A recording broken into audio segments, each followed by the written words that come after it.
everyone, we are from Codzilla community and I'm Sheetal, a technical member in Codzilla community. Today we'll discuss about IoT architecture. Before that, IoT is nothing but Internet of Things. IoT is a network of devices which can sense, accumulate and transfer data over the internet without any human intervention. For example, just imagine if inanimate objects could communicate and interact with each other without human intervention. For this, we need to know the basic IoT architecture. While every IoT system is different, but the foundation of each IoT architecture and also the general data process flow is roughly the same. There are many layers of architecture, but 4-layer one is the basic. IoT architecture consists of numerous elements, sensors, protocols, actuators, cloud services, etc. We will discuss about this in further slide. So there are 4 stages or layers.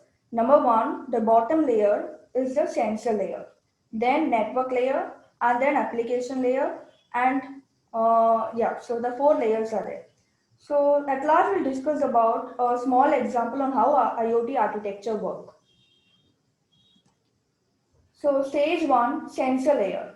It consists of things which is nothing but sensors and actuators. Sensors collect information from environment or object and turn it to useful data, which can process further for analysis. Now let's imagine a temperature sensor which have a major role in agriculture. It can detect air and soil temperature, humidity, pH level of soil, which is more helpful in production of crops. And then we have actuators. They transform data generator into physical action. They are also known as controllers. Now, for example, when a person enters the room, automatically light gets on and off when the person leaves. Here, the sensors collect the information that the person have entered the room and actuators, they turn on the light. Now, stage 2, network layer. The data from the sensors start in analog form and it needs to be aggregated and converted into digital form. Here, the data acquisition system DAS perform this conversion. The DAS connects to the sensor network, aggregate the output, and perform analog to digital conversion. The Internet Gateway receives the aggregator and digitalized data and routed over Wi-Fi or Internet to stage 3 for further processing. Now, for example, a water pump might contain a half dozen of sensors and actuators that feed data into DAS, which convert analog to digital. Then, an adjacent gateway device would then process the data and forward it to stage 3. Now, let's see stage 3, data processing layer.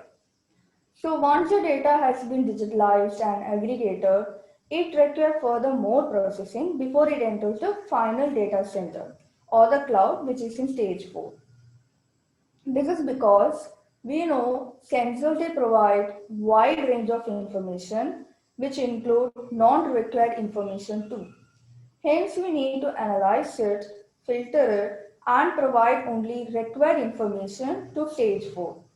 In this way, we can prevent security and storage problems and also increase the data transfer speed and flexibility.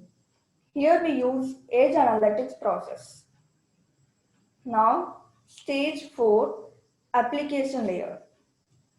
If the sensors are neurons, the gateway is backbone, and data processor is the heart, then cloud is the brain of IoT body. In stage 4, we have data centers or cloud-based system that is designed to store, process, and analyze a massive volume of data using powerful data analytic engines and ML mechanism which stage 3 never be able to support. In this way, human can interact with system, control and monitor and make informed judgment on base of reports and data viewed in real time. Now let's see a small example on how IoT architecture works. IoT is majorly used in healthcare monitoring, where reliability, security, real-time precise control are a must. The example of automatic monitoring system for elderly patients include body sensors to collect health detail, that is in stage 1, and gateway device and DSA to convert analog to digital form, that is in stage 2, and then analyze the data using edge analytics in stage 3, and then send only required information and data to cloud and to a communication tool for transferring data to hospital. Therefore, if a patient is ill or he is in unconscious state and if there is no one at home, with the help of the IoT sensors, it automatically sends a message to hospital and the ambulance or doctors come directly to home for the treatment. In this way, IoT architecture provides functionality, scalability, availability, maintainability, and cost effectiveness. It is also helpful in implementing attractive future IoT projects in effective way. At last, I thank all for watching, and for further queries, you can contact us on these social media handles. Thank you.